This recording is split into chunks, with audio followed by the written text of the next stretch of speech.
The motion for today's debate is this House, as Serbia, would develop closer ties with China at the expense of ties with the European Union.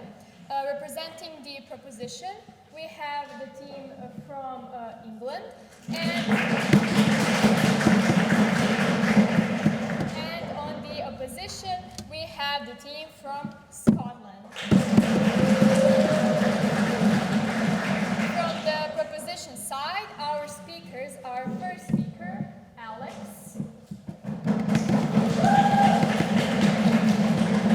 Second speaker, Maya. Third speaker, Jess. And again, for the reply, Maya. On the opposition side, our speakers are, for the first speaker, Mia. Second speaker, Sophie.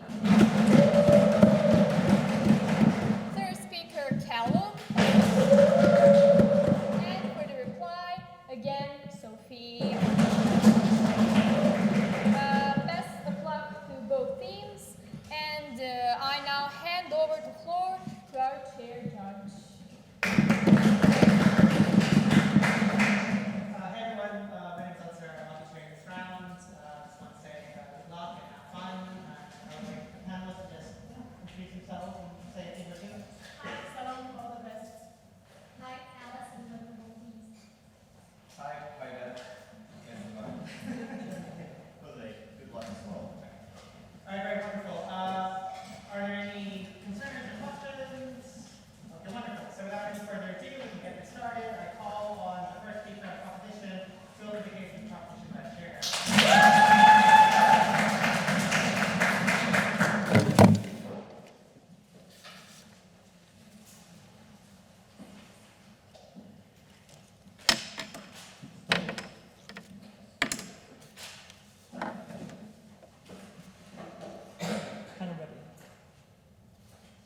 Can I be heard at this volume?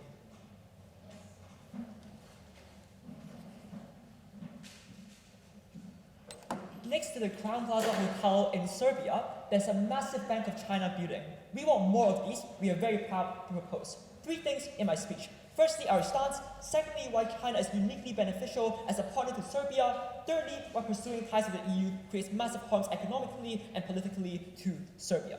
Firstly, what's our stance? 4 things. 1. This is an active debate, which means that we need to talk about the interests of Serbia. We think this probably looks like things like maintaining national pride or developing the economy.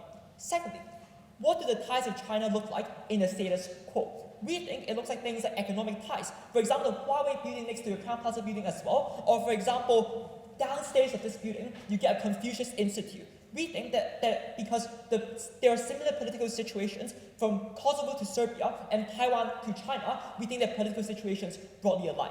Thirdly, what do we think closer ties between China and Serbia actually looks like? A, we think it looks like things like deeper economic ties, for example, attracting more Chinese FDI. We don't just want Huawei, we want things like Xiaomi or Douyin to come to Serbia. B, we think it looks like more investment into things like human capital or infrastructure, for example, a high-speed railway or closer political ties between the 2 countries. Fourthly, and this is really important, what do we think is opposition's burden in this debate? 2 things. 1, they must defend closer ties with the EU at the expense of China. They cannot simply sit on the fence. This is because China and EU have diametrically opposite beliefs, and the EU literally forms their own bloc which wants it to stay away from other countries. Secondly, they need to explain why Serbia can successfully join the EU. Because the benefits of joining the EU, for example, things like free trade, can only be unlocked if Serbia successfully joins the EU. We don't think they can simply claim that this is an end itself. We think the process of achieving closer ties is a means to an end. Before I move on, sure. What incentives does China have to create another economic market that can compete with its own? That's in my argument. So 1, you get jobs for people. 2, you get more investment, you get more profit in return, but that's in my argument. Firstly, why is China a uniquely beneficial partner to Serbia? A, I want to prove why China has this capacity to specifically help Serbia. The reason for this is because China's economy is generally recovering.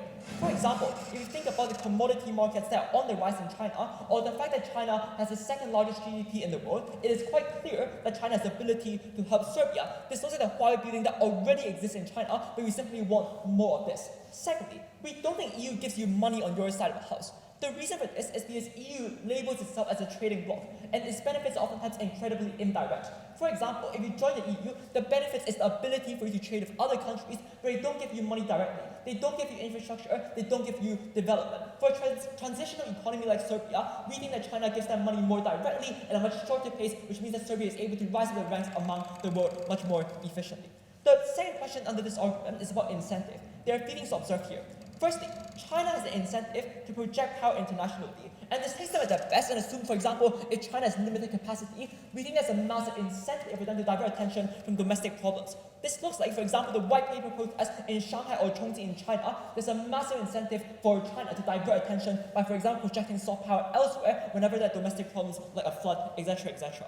The comparative is this. We think that when there are problems within the EU, they oftentimes turn inwards and they actually try to solve the problem. The reason why this is against the interest of Serbia is because Serbia doesn't really get much. For example, when the EU deals with, for example, the immigrant problems, the only thing they get on their side of the house is a massive trading bloc that doesn't really put Serbia as their priority. The difference on our side of the house is that the attempt for China to project soft power often means that you get this university, you get Confucius institutes down there, you get massive gains and jobs for people. The second observation is that EU actually cares about Kosovo. They care about democratic principles, like, for example, whether people hold legit elections, whether they have, for example, free press.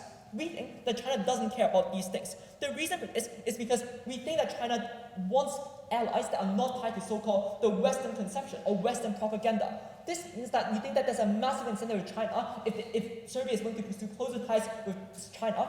This is where you get far more investment on our side of us because you actually align even more with the beliefs in China. What do we think are the impacts of this argument? We think that one, when you get closer ties with EU, in the best case when they join the EU, they are forced to, for example, slap tariffs on China, which means they simply give up trade with China to a huge extent. Which means that on our side of the house, the jobs they get, the trade they get simply disappear on their side of the house. Why is this important? Because if you are a Serbian and you're able to study in a university that's built by China, funded by China, and managed by China, this is where you get far more better human capital within Serbia. This is important for a couple of reasons. One, you simply get more jobs, especially high-paid jobs, for example, in the service sector. If you don't get, for example, a technological park built by China, you don't get any of those jobs on their side of the house. There will only be a flat piece of land with no economic benefits on their side of the house. This means that on our side of the house, the Serbian government actually gets more tax revenue when there are companies within your company, within your country. But it also means that there's far less grain on our side of the house because your Serbian people are willing to stay within your country. But secondly, notice that Serbia is a transitional economy, and you need the EU doesn't give you money directly, but China does. Which means that we think that given Serbia is landlocked, the most direct way for you to achieve competitive advantage isn't through, for example, trading in EU. The most direct way for you to get competitive advantage is to get things like in infrastructure from China, because they're willing to give you those things in the short term and much more efficiently and unconditionally. The second question then is why does pursuing ties with EU harms Serbia? Two things. A, we think you're unlikely to successfully join the EU at the very first place. The simple reason for this is one, Serbia doesn't like democratic requirements. For example, the election in 2023 descended into chaos with armed police around the election stations. And the reason for this is because those elections are to some extent controlled, but necessary for the Serbian government to stay in power. B, Serbia simply doesn't want to recognize Kosovo's independence. And the reason for this is because things like most media are state-controlled, they are not allowed to criticize the President Alexander Vučić, but also if you judge the ICTY motion, you probably know that Serbia doesn't want to recognize the independence of Kosovo. If you look at graffiti around Serbia, or for example the labels of Kosovo when we drove through the border, it's quite clear that people on the ground do not accept the independence of Kosovo because they view Kosovo as an innate or inherent part of Serbia. Those are the things they don't get on their side of the house. Crucially, these things are important for President Alexander Vučić to stay in power. You don't get these things on their side of the house. But also, notice the current state of EU is that it faces things like expansion fatigue. For example, Hungary is going rogue. For example, there are different factions or increase in right-wing ideologies in the EU. But also, notice that Serbia is doing something that goes actively against the interests of the EU. For example, inflaming tensions within Visegrad 4 so that we can avoid helping Ukraine because we want to reinforce the ties with Russia. The strategic implication of this is that on their side of us, if they don't prove why Serbia is likely to successfully join the EU, none of their benefits can be unlocked in the very first place. I think that's really important. B, even if Serbia successfully joins the EU, we think you get massive harms on their side of the house. The first reason is that people in Serbia do not want to recognize the independence of Kosovo. On your side of the house, pursuing closer ties with EU probably looks like things like governments actively telling people what EU is going, contrary to their previous Chinese propaganda, which means that you probably get far more discontent and chaos on the ground. The harm here is that you get far worse domestic politics on your side of the house. You get a more radicalized population. For a government that isn't really democratic, what are you scared about? Probably instability, and that's exactly what they get on their side of the house when they go against the will of people. But secondly, notice that EU needs to balance between the interests of a diverse range of countries with a diverse range of ideologies. For example, France, who like the left-wing coalition just win in France, or for example, in Germany, when they care about things like free elections. This means they suffer from a massive opportunity cost on their side of the house. It means that they lose, for example, Gazprom, a Russian oil company, on their side of the house. We really get foreign investment on our side of the house, and China actually cares about you. We are very proud to propose.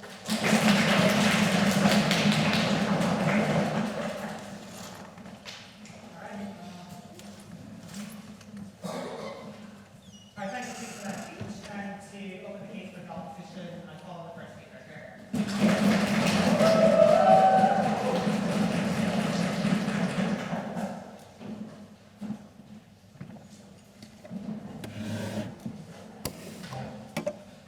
Can everyone hear me if I speak like this? This is quite an echoey room, so I will shout. Okay. I will start my speech in 3, 2, 1, go. Proper willing to trade off an enormous trading bloc for investment which will inflame tensions and line the pockets of leaders like Vukic without ever trickling down we are so proud to oppose. Several points of setup then. Firstly, whose incentive are we talking about here? This motion is about the incentives of Serbia, not the Serbian government. We're not talking about what Vukic as a leader of this country wants, but rather what will benefit the people of this country. 2, what are the interests of the state then? We think this is 2 things. A, avoid instability. They want to avoid the fear of further tensions, war and violence.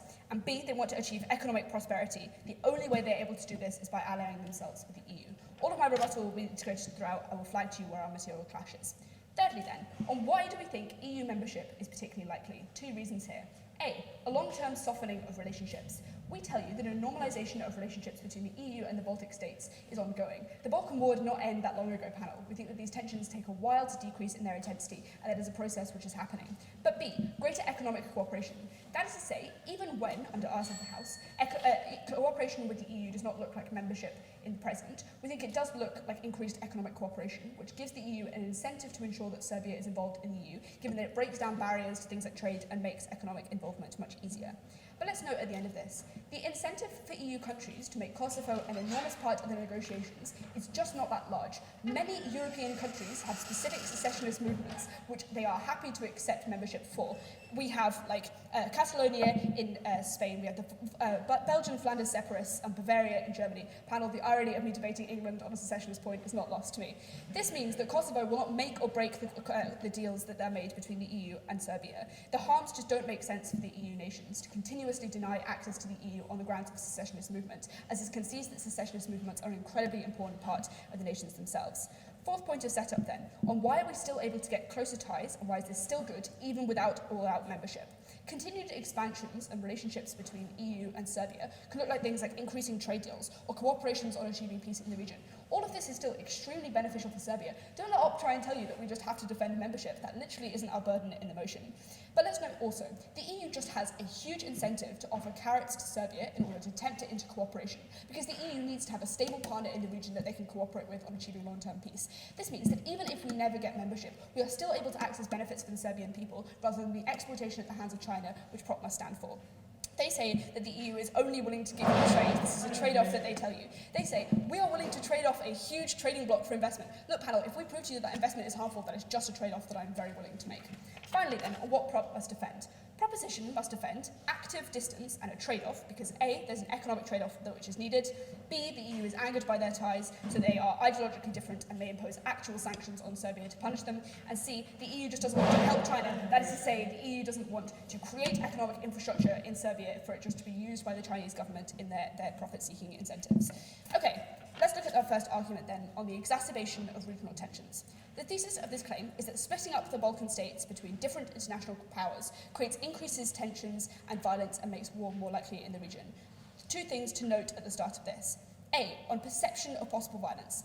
This is to say that it doesn't need all-out war to happen for tensions and violence to be more likely. Simply the perception that these countries are now ideologically distinct, the perception that these countries are at odds on the international stage, is enough to create the tensions which can spark the violence, spark the conflict and the discrimination which both sides of this House must be fundamentally dedicated to preventing.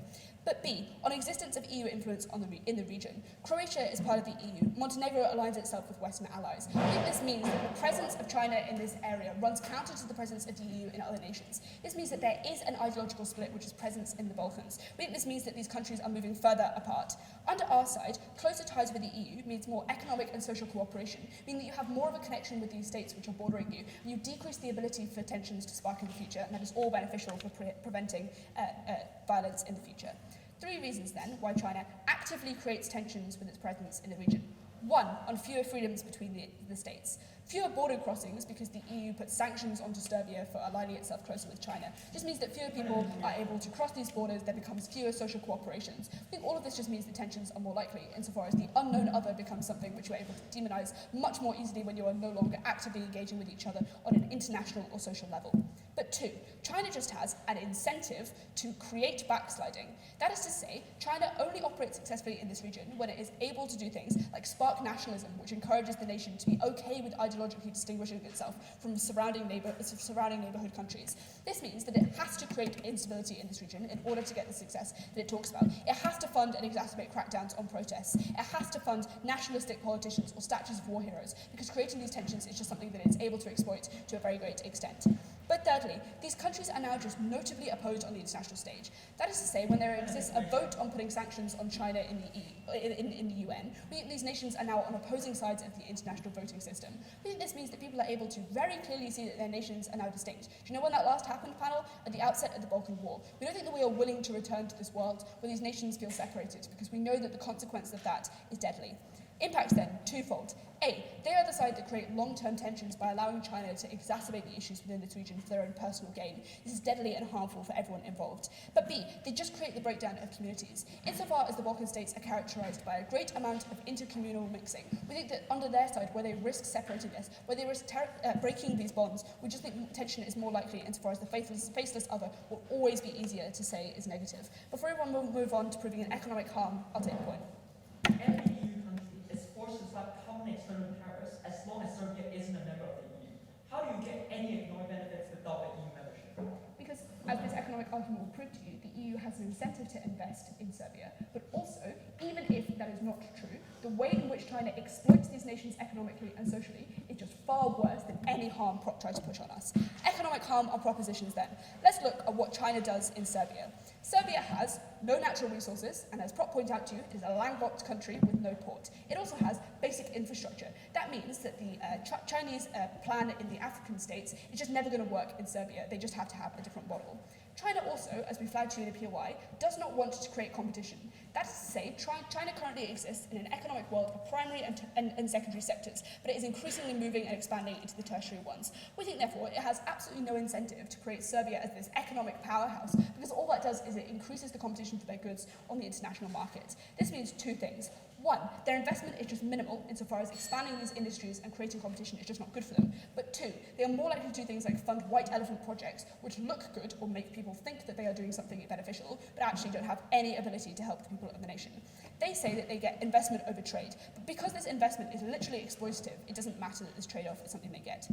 Let's look at then what this money actually looked like. Because they try to tell you that China just walks in and gives you loads of money to build a nice hospital and everyone's happy. Panel, gut check this. Do you think that's true? Do you think that China really does just give money to people and doesn't set extremely exploitative interest rates on the loans that it presents and doesn't do things like tell you that only they are able to access the infrastructure in 10 or 20 years? On the comparative, the EU is accountable and literally wants to avoid a situation in which a nation on their continent falls into economic disrepair. Because what that means is decreased investor confidence in the region. What that means is an inability for them to do things like make strong deals. We think the EU is a far better partner economically. But C, on the harm of backsliding, we think that this backsliding doesn't just create growth, but it literally creates harms to these nations. But even in the very best case where China does get some growth achieved, it never trickles down to the people of this nation. It never actually benefits the people who need the money. It never actually goes to those who are harmed. But the impacts of this are twofold. A, on a continued poverty. We think continued poverty in the Serbian region just means that tensions are more likely insofar as people are able to point to things like discrimination or point to things like differences in income to exacerbate tensions. But B, just to increase Chinese influence and power in the region, which is negative on the international stage. Because we prove to you that the EU is a beneficial economic partner and China will exploit you, so proud to oppose.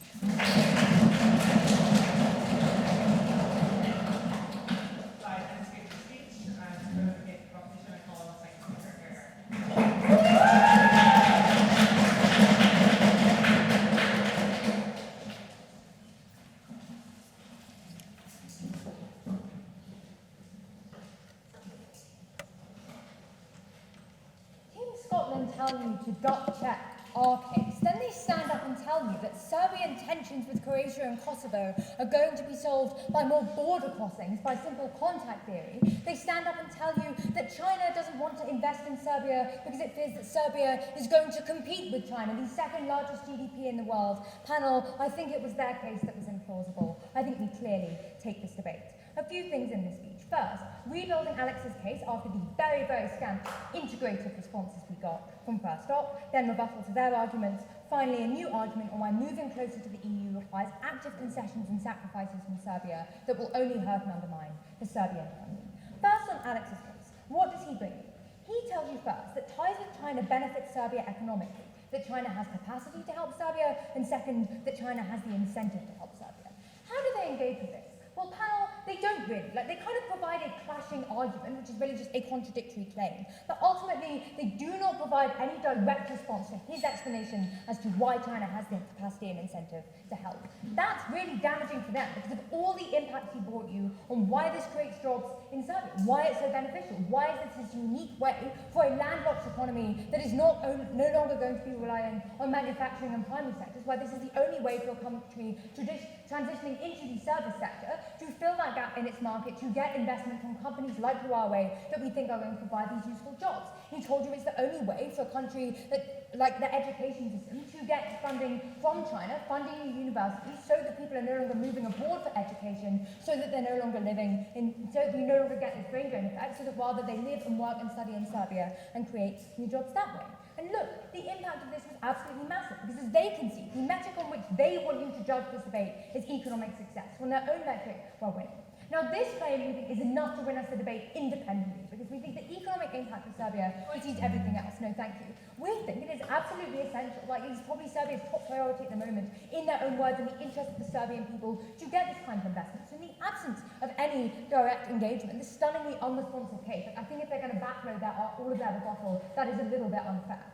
Second, we told you that ties with the EU massively inflame national tensions in Serbia. And this was absolutely crucial. Alex told you about a country in which we waited at the Kosovo border for 50 minutes because we apparently hadn't bribed the border guards enough, in which the words Kosovo were put in quotation marks because Serbia literally refuses to recognise Kosovo's sovereignty. He told you about a world in which the city of Belgrade is splattered with graffiti against Kosovo, saying that the only genocide in the Balkans was against the Serbs. It was implausible of them to stand up and claim that this could simply be resolved on their side.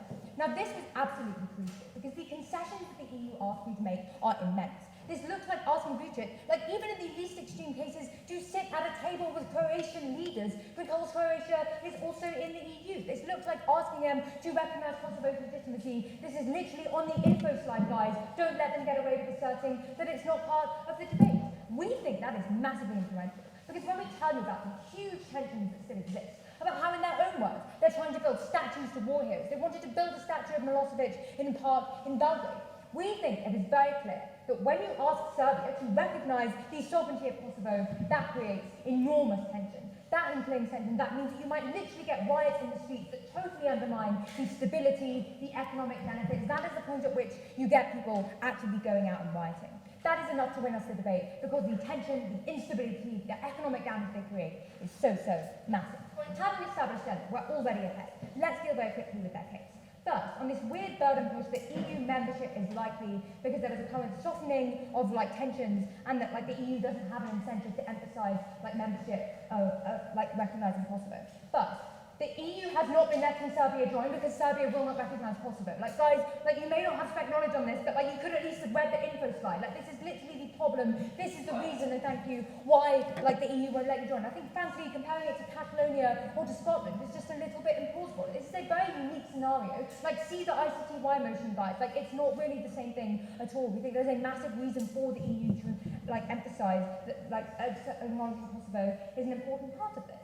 Second, on their claim that like tensions are softening, this is just not true. Like, UKIP is literally emphasising the fact that like Albanians were not prosecuted by the ICTY to like inflame tensions to justify stripping them of their rights in the present day. Like, see the example Alex gives you of like the riots during elections in July 2023.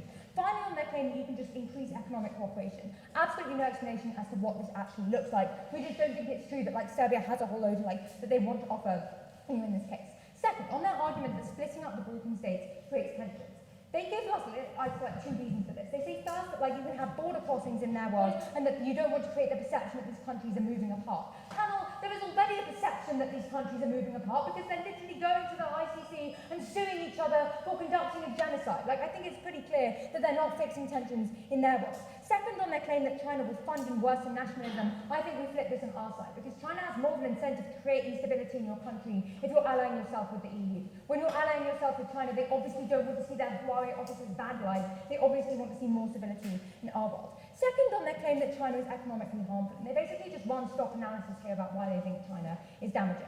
Look, their claim is first, like, I just think it's implausible. Like, I don't think it's true that China is scared of Serbia, like, competing with them economically. Like, it's a lovely place, but I just don't think that's true.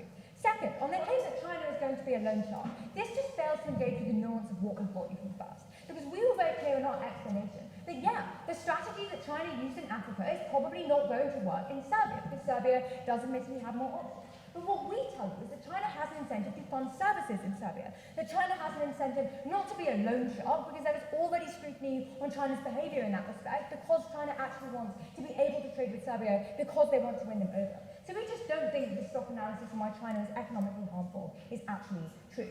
So having weighed our case and explained why their lack of response is so damning to their side, and also having engaged their case, I'll take that one. Creating instability in Serbia is actively in the interest of China, who seeks to disrupt the Balkans in order to weaken European states. It is just not true that China's primary incentive No, you didn't listen to the response I gave you. I said that it's only when Serbia identifies itself as a European state and decides to rely with the EU that China has an incentive to do that. You did not listen to my rebuttal. That's on you. Why then is moving closer to the EU requires active concessions and sacrifices from Serbia that hurt the Serbian economy? As Alex tells you, there is a degree of Chinese and Russian economic influence and presence in Serbia already. If you don't pursue closer ties with China, this gets cut off. And if you do pursue closer ties with the EU, you then have to sacrifice that to retain those closer ties with the EU. We think this existing investment looks like what Alex tells you, the Bank of China, Huawei. We think it looks like Chinese investment in Serbian universities. This looks like the fact that on our way here this morning, we drove past a Gazprom petrol station. Like, Russia and China are clearly providing a degree of investment in the country already. Why did they lose it under their side? First, because of what we told you in stance, because China is likely to get bored of trying to entice Serbia if they see literally no benefit coming from it, if they see that China is actively rejecting it, and as they want to claim, blindly pursuing investment from the EU.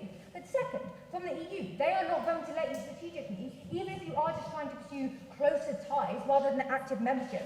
They're not going to let you be reliant on Gazprom, guys. They're not going to let you be reliant on Russian gas. They're not going to let you use Huawei's technology because of their new regulation around data protection. We think it is clear that the EU is going to want Serbia to use EU investment, but we don't think they're willing to give this investment. Because we think, crucially, as we tell you, the EU doesn't give handouts, China does. We think this wins us the debate independently, because it means you don't have to reject all of this investment actively. You have to create upheaval where you are like taking away the energy supplies, taking away the trade and investment you currently have. For that reason, we win this debate.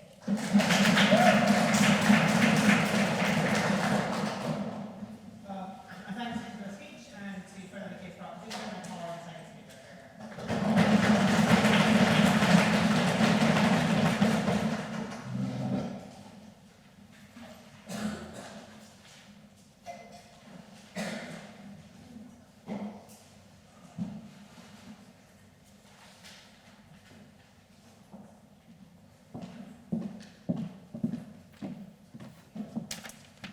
Is it okay if I move this podium? Alright, I won't touch the microphone this time, I promise. Right. actually. Can I move? Thank you. I did this yesterday.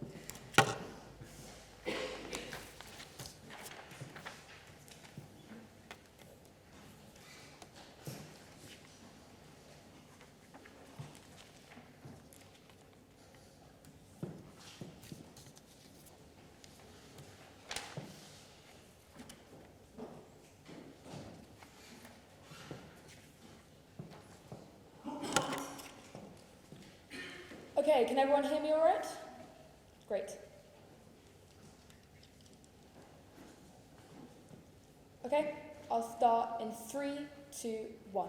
In our absolute worst case, Serbia has to remain in a liminal space, neither directly in the EU nor out of it. But that still affords benefits. It still affords the carrots that Mia talks about, that the EU uses to keep Serbia at the negotiating table. Things where you can be not directly in the EU, but still part of things like the customs union. There is still a massive benefit to being able to access trade deals out with the EU trading bloc, because you have normalised and positive relations with all the countries within the EU. This is massive. This is about whether you align with a bloc of democratic countries that want peace and stability on their own borders, versus you align with a state that actively wants to destabilise the rest of the world and seeks only to protect itself. We're very proud to oppose. A couple of themes in this speech. They're basically going to look at the clash points, firstly on instability, why we win that, and secondly on economics, and I'll weigh these two clashes. But first, I want to look at the strategic lay of the land in this round. Why does EU membership matter in this round? Firstly, we do think that EU membership is the direction that Serbia continues to trade in.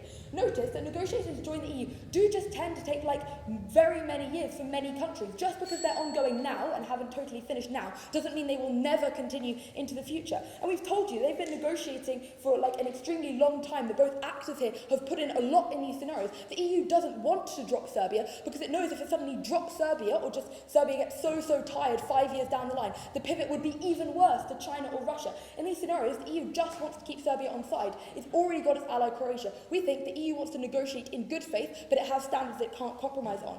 Where does the question of Kosovo fall in line with this? They tell you, read the info slide, guys, they're just not going to negotiate on Kosovo. We recognise that Kosovo has been the sticking point in these negotiations, but we think there are many reasons why we're likely to reach some level of compromise in these scenarios. That the presence of other secessionist states within Europe mean that they're not going to make or break a membership based on these secessionist states, because it would just catalyse things in Catalonia and make them worse. And what this might look like, panel, is yes, a compromise from both sides, recognising Kosovo as somehow a semi-autonomous region, but still Serbia having ultimate jurisdictions. Those are the types of compromises that the EU has already made in many of its pre-existing states, the UK guys, but also what that means is just they're likely to recognise that compromise, they have the incentive to do so.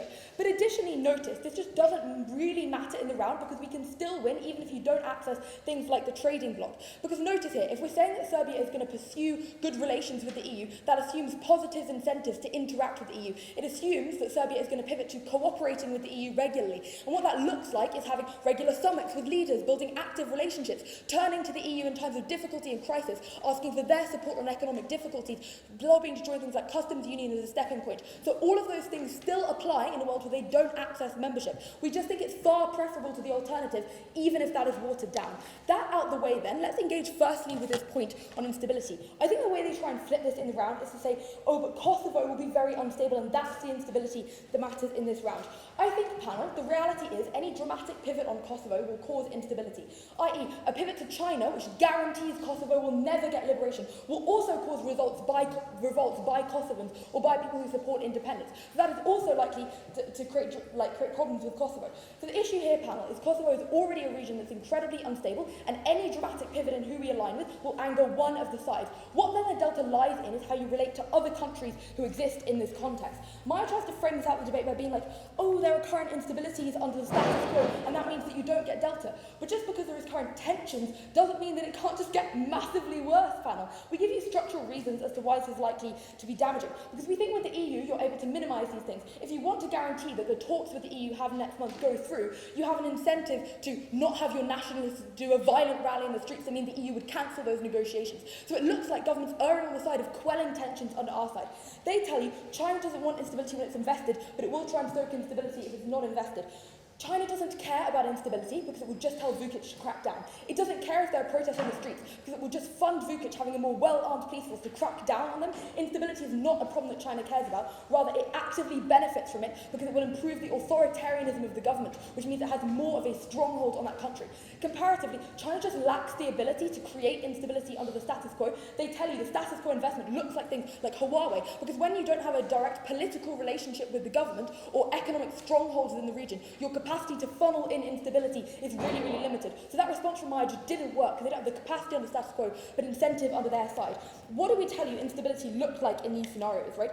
Firstly, the EU is likely to limit freedoms that it had in terms of how people were able to travel, but also in terms of like denormalizing these relations, there would just be less free for other people. Secondly, that China will increase nationalism. It's one that wants you to have strong nationalist states, so it continues to align with you. That looks like funding more creation of these white elephant projects that are named after people who were military generals in Serbia. So even if these infrastructure projects go through, they're all with the direct incentive of stoking nationalism in these areas. So what that looks like is rather than governments erring on the side of reducing those ideas in some scenarios to placate the EU, or people within the country wanting to quell them, they're just stoked more by the direct funds of China.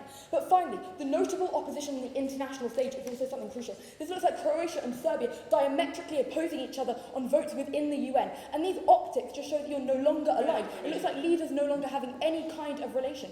So the types of narratives in media which would quell opposition under the status quo, when you see cooperation of Serbia and Croatia, that they want to be in the same union together, just disappear under their side of the house. And what that means is, panel, the ethnic groups which currently just about manage to coexist, we're likely to see many more skirmishes. We're likely to see the burning down of Serbian Orthodox churches, or skirmishes on the border when groups get angry about these changes. What that means is, panel, even if you think there is good economic infrastructure, it doesn't matter in an unstable country. That is, a country where there are frequent skirmishes, where people live in fear, even if they have good train lines, because those train lines are being blown up by groups that are galvanized by the Chinese funding, or people can't go to work because they're put under curfew by Chinese-funded police, means that it's incredibly damaging under their side, and they create a region that's really damaging. This is particularly true given we frame this debate about the incentives of the Serbian people, and even if the GDP numbers go up, if the quality of life of Serbian people is going down because of this instability, that means that we win this round. I'll move on to economics momentarily, but before that, Charlotte. There's a decent number of Chinese companies in Serbia right now. Stirring up tensions means China loses money and angers influential billionaires and within the CCP. Why is that not the most direct incentive for China to stir conflict within the region? So if the idea is like Huawei is going to do the stirring up of instability, I think that's a bit of a stretch, unless you believe the conspiracies that they're bugging your phones with Chinese propaganda. I think that's unrealistic. The more clear way that they can do this is when they have a direct government linkage, when they're telling Vukic what he should do when there are protests on the street, when they have direct debits going towards the police forces. That's how they stir up instability. On economics, I just want to engage quickly with this Maya argument, which says they're going to try and cut you off from people like Russia and damning and stuff like that. I think this is pretty underanalyzed. It's a bit of an assertion and pretty contingent on the rest of their analysis about what EU cutting off would look like. But additionally, look, Charlotte's already framed from the status quo that when you align with the EU, because they propose things like free market, has some level of compromise, which is to say, as long as your primary trade doesn't exist with China or Russia, that doesn't mean you can't have Chinese companies that exist there, because you can still have trade and free trade with other companies under their side of the house. I think this is limited. But let's engage them more charitably with the economic analysis which comes out of Mia's speech. And I want to be crucial here, right? This deadlock, this gets rid of a lot of Chalitz's analysis, because he tells you that they have the capacity to help these people, to help Serbia more deeply, but this doesn't really matter if you just think they won't do it in a useful way. So they tell you, China has the capacity to help you. What Mia tells you is because they don't have things which are massively valuable to China, because they don't have ports or they don't have large manufacturing capabilities, what China does instead is fund white elephant projects. So a high-speed rail through Belgrade doesn't matter if people in rural parts of Serbia don't have jobs. And the problem is here, even if the numbers go up, panel, if it doesn't help here, then it isn't particularly mattered. But notice also, they tell you it's not the EU's priority. Serbia is not China's priority. The South China Seas and other parts of the world are. And China can leave you at any time because it doesn't care if an EU economy collapses, whereas the EU actively does. It wants to guarantee that it bails you out in times of crisis. And for these reasons, if you seek economic stability, tying with the EU is the only way forward.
In order for Scotland to win this debate, lots of things must go right. Firstly, Vucic must be willing to comply with the concessions that the EU is forcing upon them. Secondly, the EU must be willing to engage with Serbia. Thirdly, people on the ground in Serbia must accept EU membership and closer ties with the EU. And fourthly, the benefits from the EU exclusively must outweigh the benefits from China and from Russia, as we tell you that Serbia is getting under the status quo. In order for us to win this debate, we just need to disprove one of them. But we've given you reasons from first as to why all of these aren't true. On Vucic being willing to comply with these concessions, this seems unlikely given the ethnic tensions that they themselves characterise, the fact that Vucic's power is literally predicated upon the fact that everybody hates the Kosovo Albanians, the fact that he only rode into power based on an electoral mandate that said he was going to maintain the separation in districts like Mitrovic, where the Serbians and the Albanians never mix. Secondly, on the EU being willing to engage with Serbia, this wasn't the case as we told you. Mark Rutte has recently become the European Commissioner, and he has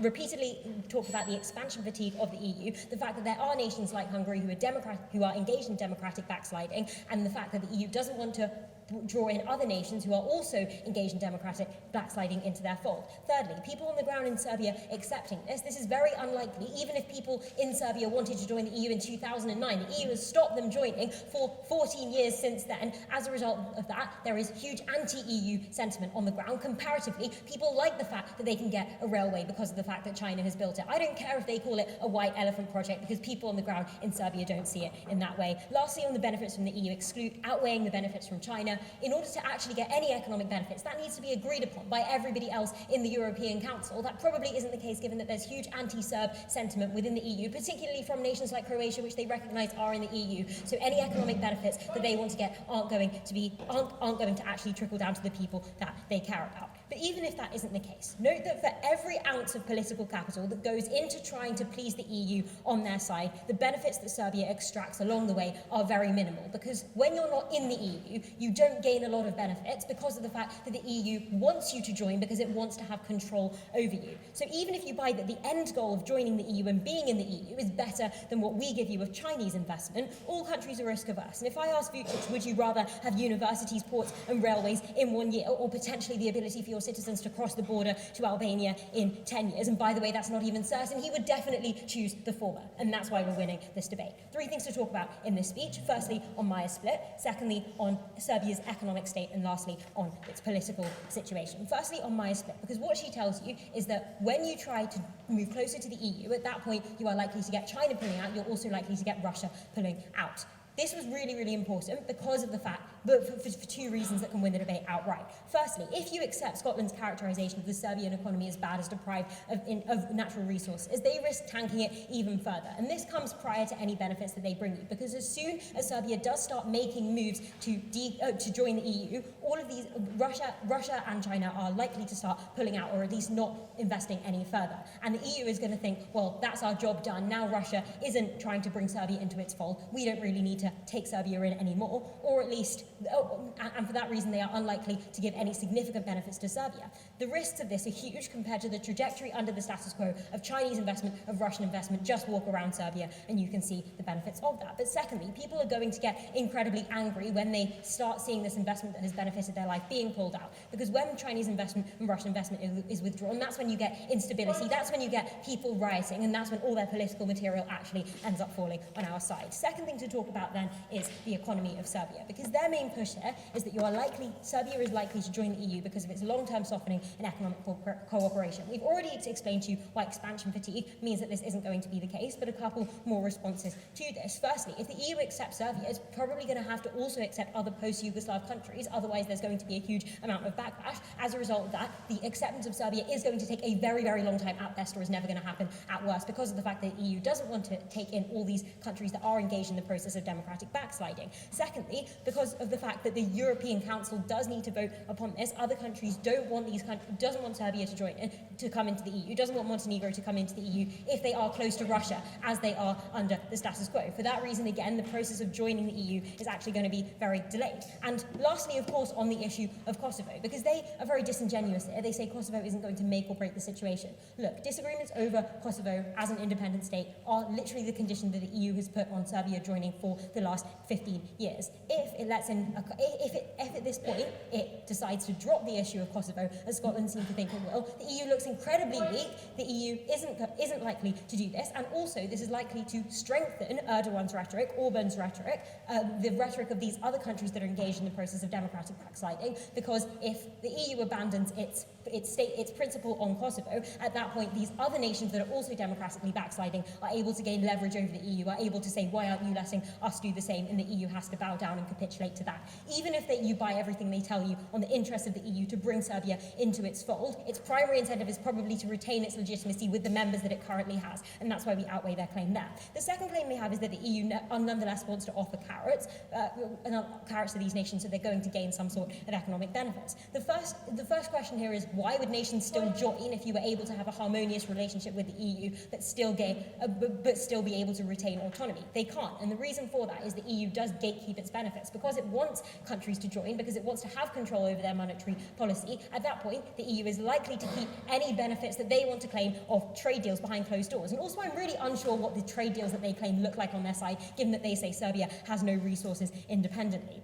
And secondly, even if this wasn't the case, we told you why joining the EU or having closer ties with the EU was incredibly bad for Serbia, because what this looks like is just pressure to join the common currency. It looks like being constantly deprioritized to France and Germany, being an outsider in the European Council. Their end goal is incredibly harmful. Also, because people on the ground in Serbia hate the EU, that's when there's likely to be political tensions. So at that point, the EU is unlikely to provide benefits. Let's then talk about Chinese benefits, because they say that China doesn't have an incentive to make Serbia an economic powerhouse. Couple of responses here. Firstly, China wants to deflect attention away from its own domestic problems. If it's going to do things like offer bad interest rates, Serbia won't accept its investment, and for that reason, it's not likely to do this. Note also there is suffering from a lot of backlash as a result of the BRI and all the incredibly harmful interest rates as a result of that. Things like corporate bloating also means that this is unlikely to be a new BRI. But secondly, the CCP does want to bring Serbia into its fold because everyone else in the EU is trying to decouple from China under the status quo, so it has an incentive to invest in Serbia. But thirdly, Xi and Vucic have met because of the fact that Kosovo is to Serbia what Taiwan is to China. They have an incentive to improve better relations. There is no comparative incentive on the part of the EU.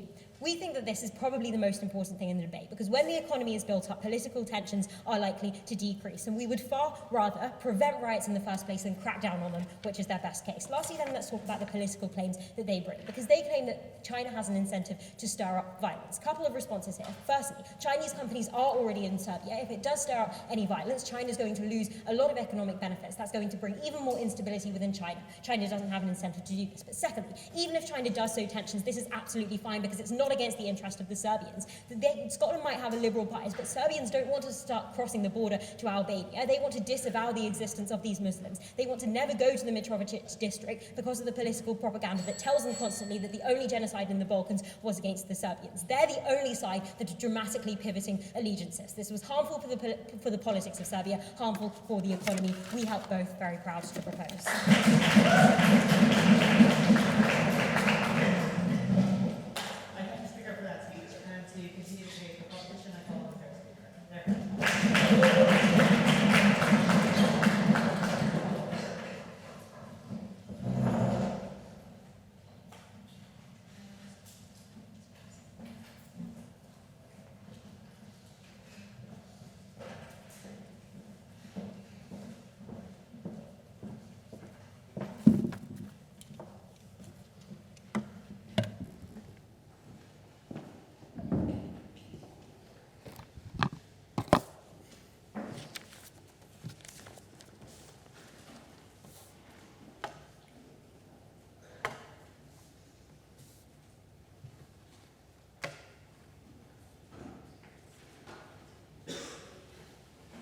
Can the panel hear me if I talk like this?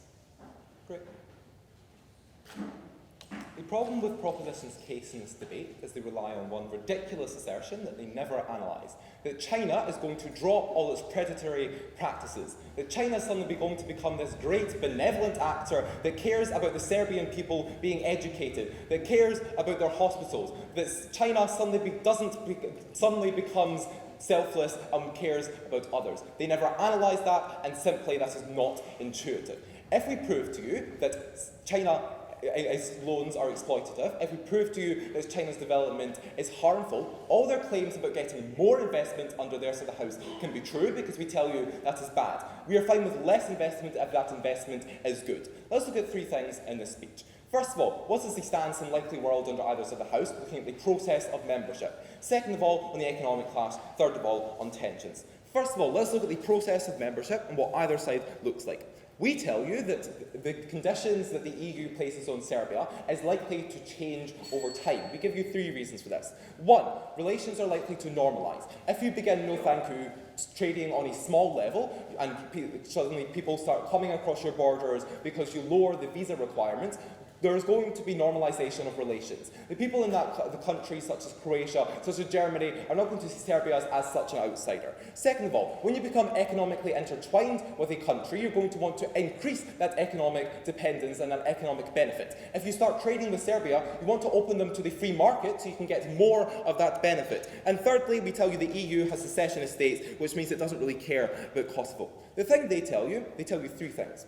First of all, they tell you from first that there's things that Serbia doesn't like, such as giving up Kosovo or giving up some of its authoritarian practices, which means that the EU is not, that means that it's not going to accept EU membership. But our claim was prior to this. Our claim was that the EU's conditions are likely to change once they start becoming closer with them. Our claim was not that they are going to accept membership now, but down the line. All their analysis can be true because we tell you the conditions change. They're maybe not going to ask for Kosovan independence, but just maybe some more autonomy. They're going to ask for a full democracy. They're going to say, we're going to give you ways in which you can become more democratic gradually. Secondly, they tell you in thirds, and it's quite late, by the way, that Serbia is close to Russia and therefore the EU does not want to become closer. Their second speech already concedes that under our side, Serbia moves away from Russia. No, thank you, that was a tension. Third of all, they tell you the EU does not want to elect any member that is entirely democratic and authoritarian. Two responses. One, again, our conditions get lower under our side of the house throughout time. They needed to respond. But second of all, they can simply justify letting in Serbia, even with some authoritarian practices, by saying we're going to make them better. Since the EU stands in the name of democracy, they want to improve democracy, just not shut out everyone who is undemocratic. No, thank you. What that means is under our side, we get EU membership eventually. But even if we don't, our case was not reliant on this. Our case told you that you can simply trade more. You can enter into the economic union, which is not the European Union. That is a different thing entirely. You can trade more with individual countries such as Germany. It does not require consensus from all the EU countries. Their main push in our economic clash was that we do not get membership. No, thank you. At the point at which we prove that, we take our economic claims. Let's look at the economic clash then. They give you a claim in seconds that they're going to lose support, you're going to lose investment from Russia and China. This is ultimately incredibly harmful. Two things. First of all, I don't really care about Russian investment, considering putting all their money into the Ukraine war. I think it's very minimal under either side. But second of all, I'm fine with making this up in the long term. I'm fine with losing that bank that exists outside, and maybe those 100 people that are employed in that bank being unemployed for a short term, because we eventually make it up with EU investment. They try to weigh the short-term harm. That is not enough, because we tell you the long-term harm under their side of the house is much worse. It's where the Serbian government becomes incredibly indebted to the Chinese government. It's where the Serbian companies do not have ownership over their own businesses because China put in the contract they can own it for 100 years. The long-term harms are simply much worse than some short-term unemployment. Let's look at two things in this class then. First of all, on capacity. Second of all, on incentive. First of all, on capacity. They give you two things. A, they tell you China has capacity to invest in Serbia to a large extent. I'd actually just like to dispute this fact outright. China is facing a youth unemployment crisis. China's main companies and main real estate industry, such as Evergrande and Country Homes, are facing crises. I just don't know if China actually has the capacity to invest loads in Serbia. B, they tell you that the EU only trades and does not give money. This was an assertion panel. They never gave any analysis as to why the EU doesn't provide development aid. Three reasons why they do that. A, it is proximate, i.e. if there is a refugee crisis or that people are economic migrants from Serbia, that harms your economy at the point at which you have more people to look after, more people that are suffering. B, you simply have families, i.e. a lot of Serbians, no thank you, have families in Croatia and other European countries, so therefore there is a domestic demand. But C, I just think the EU cares about more trade. If they're able to get things such as manufacturing, which the EU wants to move away from and put into other countries, they're able to do this, and that is an incentive to invest. There's a clear clear incentive to build up economies, to build up businesses, to provide development aid. They simply asserted there wasn't.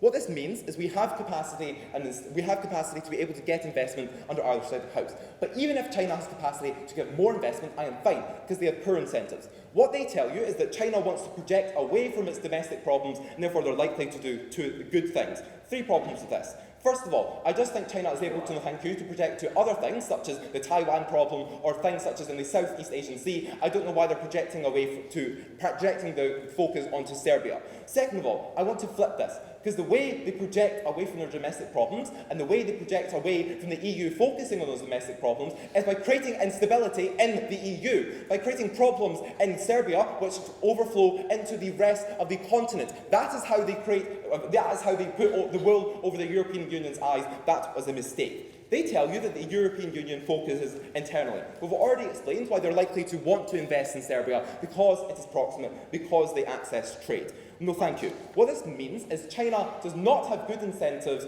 to invest in Serbia. They're not likely to do this well. Let's bring our case, because our case was prior to this. All they tell you is that China wants to invest in Serbia, but they do not tell you why they want to do this well. Our case is they're likely not going to do this well. 1, it was likely to be exploitative, no thank you, in their worst case. They simply counter-assert, saying that they want to fund services and do good things. No, what China wants is ownership of all the businesses in Serbia. What China wants is maximum profits, which means paying the workers nothing, no thank you. Secondly, they're likely to increase authoritarianism, which is harmful to the economy, because it tends towards things such as corruption and less of a trickle-down effect. But third of all, we tell you that China does not want to trade in the things that are actually beneficial towards Serbia, i.e. they're likely only to do things such as wet elephant projects or low-level manufacturing. They tell you that, oh, China's not scared of the Serbian economy. But no, if they build a Hawaii office in Serbia, that is jobs that are not going to Chinese people. Considering the youth unemployment crisis, they're not going to want to give jobs and investment away to other people. They want to focus internally.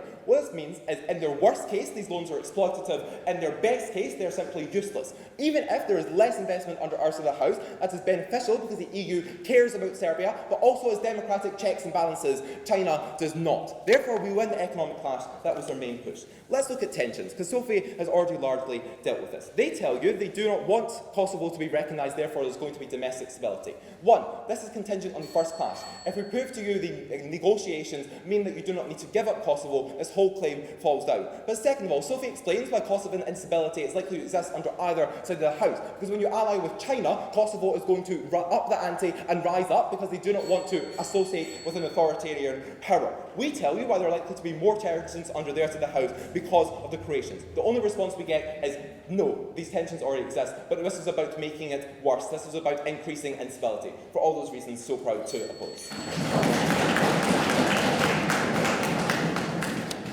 Thanks, Peter, for that speech, and to wrap up the case for opposition, and call on the opposition report.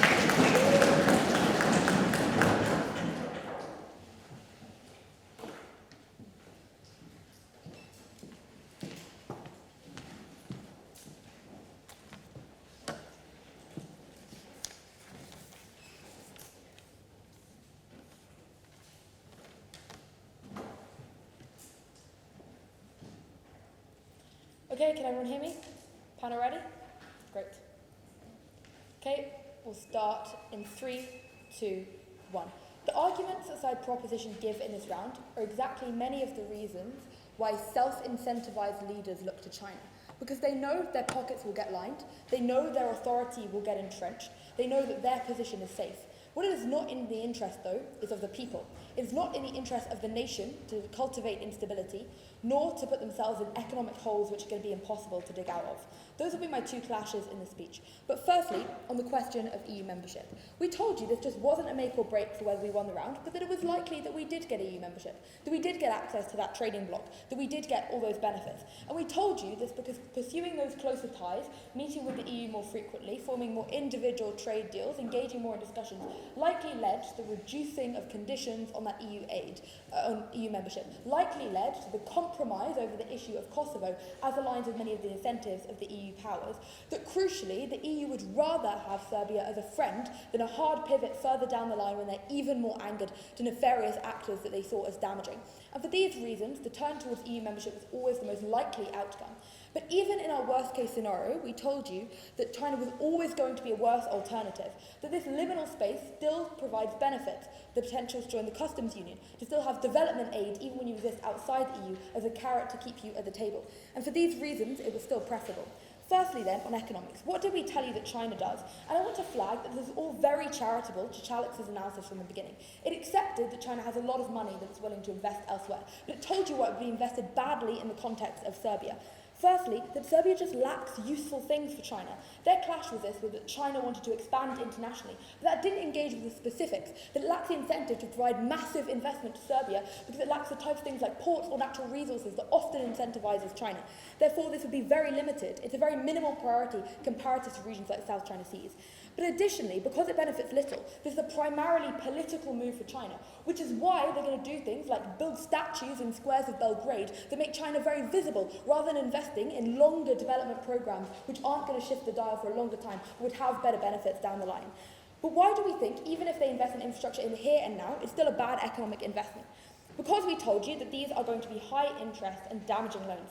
They said, oh, no, but don't worry, Serbia just wouldn't take them. But this is what they support. They know what China's loan model is, and they still support pivoting to China, isolating their EU members, meaning they lack alternatives when they choose that pivot.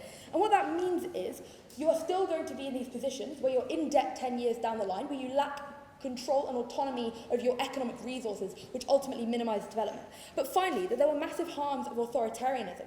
So making Serbia more authoritarian, even if it improved its economy, lined the pockets of only the rich. So even if the numbers went up on side proposition, things like the GDP, it didn't mean that people got sustainable jobs, that their infrastructure was particularly useful. It's the same model that's been lucrative for China, one that has bad labour laws and exploits their workers. And for these reasons, it still wasn't in the interest of Serbia because it didn't materially benefit the Serbian people. For these reasons, focusing on things like development aid from the EU, focusing on things like better trade in the future, was perhaps at our worst a slower way but a more stable way to develop. But finally, we told you that we also won on the issue of instability. There are existing tensions, but tenuous alliances, like having Croatia in the EU, allow us to placate these, i.e., if I'm looking for closer relations with the EU, I'm clearly, by proxy, looking for closer relations with countries like Croatia to help me get in it. Why did China exacerbate this? 3 reasons. Firstly, EU tightens borders so China doesn't have a foothold in a region just next door where it can easily slip across a gap. Secondly, China will actively fund authoritarianism, because if I seek fewer ties with the EU, I wouldn't call on the EU when I have difficulties. I wouldn't meet with Croatian leaders. Rather, I would side with China. They imbue every investment with nationalism to stoke up instability, which forces Vučić to take more power and create a model where they have absolute control through the vestige of Vučić. And they say, oh, China doesn't want this, but it actively does, because authoritarianism has been a very valuable model for them under their side of the house.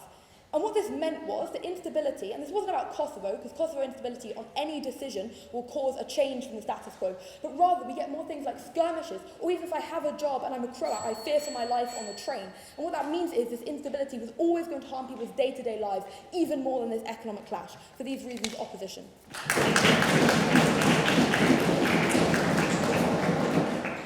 Thanks for that speech, and to wrap up the case for proposition and debate as a whole, I call on the proposition of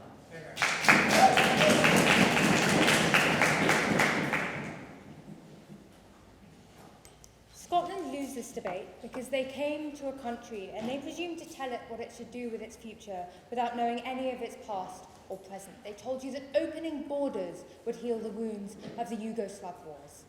Just let that claim sink in. We think it's totally implausible. We think it betrays a total lack of knowledge about what the situation of Serbia actually is. We think it's clear that we take this debate. 2 questions to ask. First, which side protects national stability? Second, which side protects the economy? First, on national stability. We said you get massive instability. This looks like riots in the streets, okay? When you get expected to acknowledge Kosovo, or when you expect Serbian leaders to sit at a table with Croatian ones. They only responded to one of these claims, so they completely ignored the fact that this would involve, as I told you in my speech, Vučić sitting at a table with Croatian leaders, being expected to acknowledge their legitimacy, that itself creates massive tension. But even so, let's talk about Kosovo. They said the EU will not emphasise membership of Kosovo because it doesn't want to galvanise Catalonia. And we said down the bench, like, let's be reasonable, guys, it's not really the same context. NATO didn't drop bombs on Catalonia. But they persisted, okay? They failed to involve. They reasserted that, this is the same situation. And we pointed out that while the EU have stopped Serbia joining on these very grounds for the past 15 years, that Catalonia hadn't relied on this as an argument for the past 15 years, and that this only strengthens the rhetoric from Hungary and Croatia. So then they say, well, if you ally with China, this guarantees that Kosovo won't be independent. So you're also making an active decision and you get tension. But we told you throughout, this is not at all the same thing as literally recognizing a nation state, as telling these Serbian people that this country for which you fought and died to say was part of yours is no longer. Finally, they respond by saying, well, China wants to make Serbia more unstable, so Vučić can clamp down so Serbia will be more authoritarian. But there was never any explanation as to why China cares about the political system of Serbia when we told you, and they agreed from first, that their incentive was the economy, that their incentive was to preserve stability so that their Huawei offices can remain.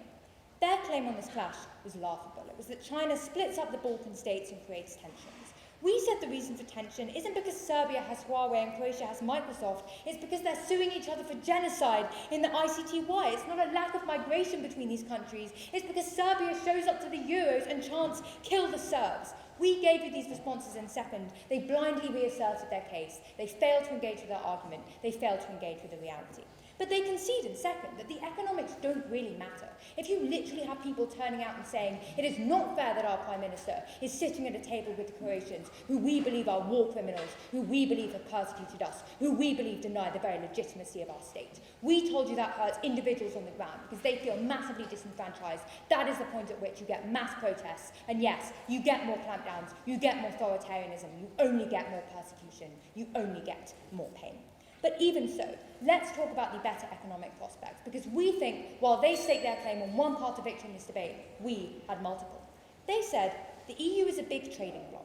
Big trading blocs are good because they give you trade, and trade is good. Like, that was the extent of their economic analysis, guys. Just note the total lack of mechanization there.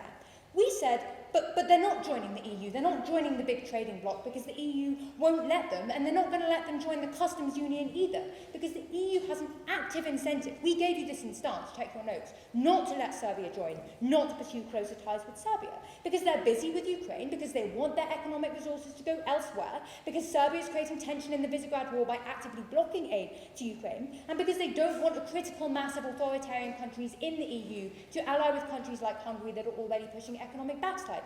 They never engaged with what we told you from first about this active incentive not to cooperate. But even if you buy everything they say, we think our claim is still true, even if you buy their weird assertions about not having to join, because it's direct aid versus indirect benefits of joining a customs union, and it's a certain impact versus an uncertain one. Their only response is to retreat in third, to case-shift and assert that China has bad incentives. But we dealt with this in second and again in third, when we told you, for the very reasons they identify, because of international scrutiny and pressure, it's not the same situation that it was in African countries. It's entirely different. China does have an incentive to help Serbia. We think it's the right way forward. We've never been prouder to propose.